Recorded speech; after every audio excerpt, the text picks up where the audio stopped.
গতকালকে আপনাদের যে সম্মেলন হয়েছে সেখানে আপনারা জামাত ঐক্যের আহ্বান করেছেন, এই বিষয়টা কি জামাতকে আসলে কোনো সাড়া দিয়েছে কিনা? না, আমরা বলেছি জামাতের সাথে হক্কানি ওলামায়ে কেরামের যে বিরোধ আছে, যে ইখতিলাফ আছে, মতানৈক্য আছে, জামাতের এখন সুবর্ণ সুযোগ। যদি সেই মতানৈক্যগুলি মিটিয়ে দেয় তাহলে জামাতের সাথে ঐক্য হওয়াটা খুব সহজ হয়ে যায়। আর যতক্ষণ পর্যন্ত হক্কানি ওলামায়ে কেরামের সাথে মতানৈক্য না মিটাবে ততদিন পর্যন্ত জামাতের সাথে ঐক্য হওয়াটা অনেক দূরত্ব পয়দা হবে, কাছাকাছি কঠিন হয়ে যাবে। নির্বাচনে কি হতে হয়েছে? না, আপনি যেটা বলছেন আসলে কওমি ঘরানা ওলামায়ে কেরামের সাথে না, কিছু ব্যক্তির সাথে, তাও বৈঠকের উদ্দেশ্যে নয়, কোন এক ভিন্ন দাওয়াতে তারা গিয়েছেন, সেখানে এই বিষয়ে আলোচনা করেছেন। শেষ প্রশ্ন, অনেকে বলছে যে দুইবারের বেশি প্রধানমন্ত্রী হওয়া যাবে না, এই প্রস্তাব রেখেছেন, আপনারা এটাকে কিভাবে দেখেন? দেখেন, আমি মনে করি একবারের প্রধানমন্ত্রীও যদি এই শেখ হাসিনা মার্কা হয় তাহলে একবারও আমরা সেই প্রধানমন্ত্রীকে চাই না। আর যদি আদেল, ইনসাফগার, ন্যায়পরায়ণ, মানুষের সেবক, মানুষের উন্নয়ন করতে পারে, দেশের উন্নয়ন করতে পারে, এরকম প্রধানমন্ত্রী বারবারও হয় তো সমস্যা কি? কিন্তু আমাদের সমস্যা হলো দুর্নীতি। আসলে আমরা যেই একটা আমাদের যে দর্শন লালন করতে, দর্শনের মধ্যে ভুল। আমি দর্শনটা দেবো নাকি এক মিনিট?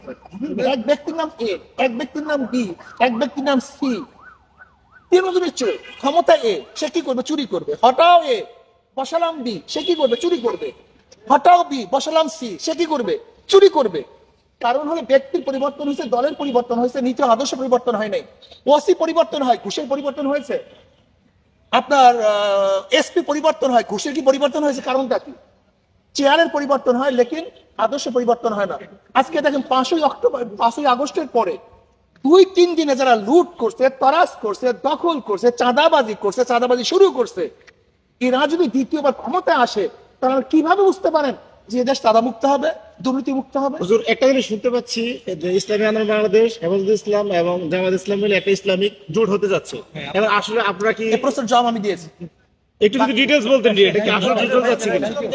একই ব্যক্তি বা একই দল যদি বারবার ক্ষমতা আসে তখন সেখানে অবশ্যই স্বৈরাচারী একটা মনোভাব চলে আসে। না, আমি মনে করি আদর্শ ভিত্তিক ব্যক্তি যতক্ষণ পর্যন্ত ক্ষমতায় না আসবে, নীতি ও আদর্শ ভিত্তিক ব্যক্তি যতদিন ক্ষমতায় না আসবে, একদিনও যদি চোর ক্ষমতা আসে একদিন সে চুরি করবে। 2 দিনের জন্য যদি দুর্নীতিবাজ ডাকাত ক্ষমতা আসে সে ডাকাত দুর্নীতিবাদ করবে। আমি মনে করি আদর্শ এবং নীতিবান ব্যক্তি যতক্ষণ পর্যন্ত ক্ষমতায় না আসবে ততক্ষণ পর্যন্ত যত চেষ্টা করেন না কেন মাদার গাছ লাগিয়ে আমের আশা করা যায় না। এগুলি বাস্তবতা।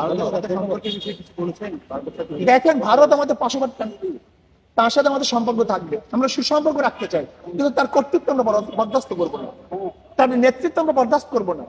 আমাদের অভ্যন্তরীণ কোন বিষয়ে হস্তক্ষেপ করবে এইটা আমরা বরদাস্ত করবো না।